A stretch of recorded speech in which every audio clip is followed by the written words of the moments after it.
new ways and on all new battlefields. We urge Russia to cease its destabilizing activities in Ukraine and elsewhere, and its support for hostile regimes, including Syria and Iran, and to instead join the community of responsible nations in our fight against common enemies and in defense of civilization itself.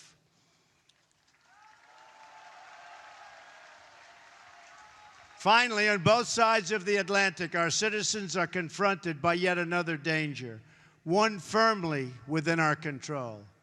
This danger is invisible to some, but familiar to the Poles. The steady creep of government bureaucracy that drains the vitality and wealth of the people. The West became great, not because of paperwork and regulations, but because people were allowed to chase their dreams and pursue their destinies. Americans, Poles, and nations of Europe value individual freedom and sovereignty.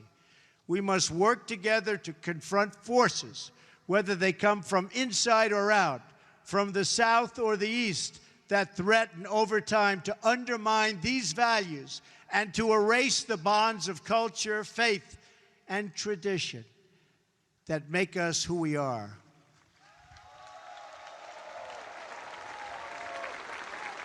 If left unchecked, these forces will undermine our courage, sap our spirit, and weaken our will to defend ourselves and our societies. But just as our adversaries and enemies of the past learned here in Poland, we know that these forces, too, are doomed to fail if we want them to fail. And we do indeed want them to fail.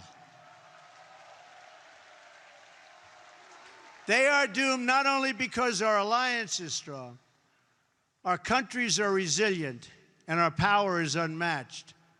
Through all of that, you have to say everything is true. Our adversaries, however, are doomed because we will never forget who we are. And if we don't forget who we are, we just can't be beaten. Americans will never forget. The nations of Europe will never forget. We are the fastest and the greatest community. There is nothing like our community of nations. The world has never known anything like our community of nations. We write symphonies. We pursue innovation. We celebrate our ancient heroes, embrace our timeless traditions and customs, and always seek to explore and discover brand new frontiers. We reward brilliance. We strive for excellence and cherish inspiring works of art that honor God. We treasure the rule of law and protect the right to free speech and free expression. We empower women as pillars of our society and of our success. We put faith and family, not government and bureaucracy, at the center of our lives, and we debate everything. We challenge everything. We seek to know everything so that we can better know ourselves. And above all, we value the dignity of every human life, protect the rights of every person, and share the hope of every soul to live in freedom. That is who we are. Those are the priceless ties that bind us together as nations, as allies, and as a civilization. What we have, what we inherited from our, and you know this better than anybody, and you see it today with this incredible group of people. What we've inherited from our ancestors has never existed to this extent before. And if we fail to preserve it, it will never, ever exist again. So we cannot fail. This great community of nations has something else in common. In every one of them, it is the people, not the powerful, who have always formed the foundation of freedom and the cornerstone of our defense. The people have been that foundation here in Poland, as they were right here in Warsaw.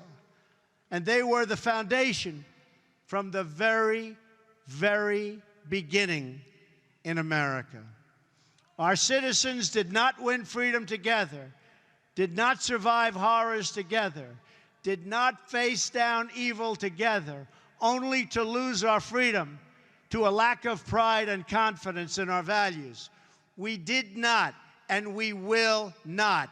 We will never back down.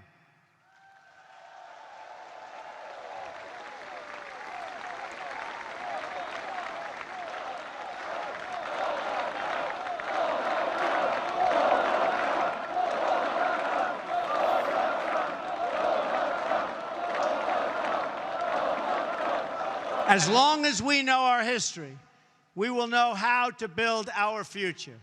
Americans know that a strong alliance of free, sovereign, and independent nations is the best defense for our freedoms and for our interests.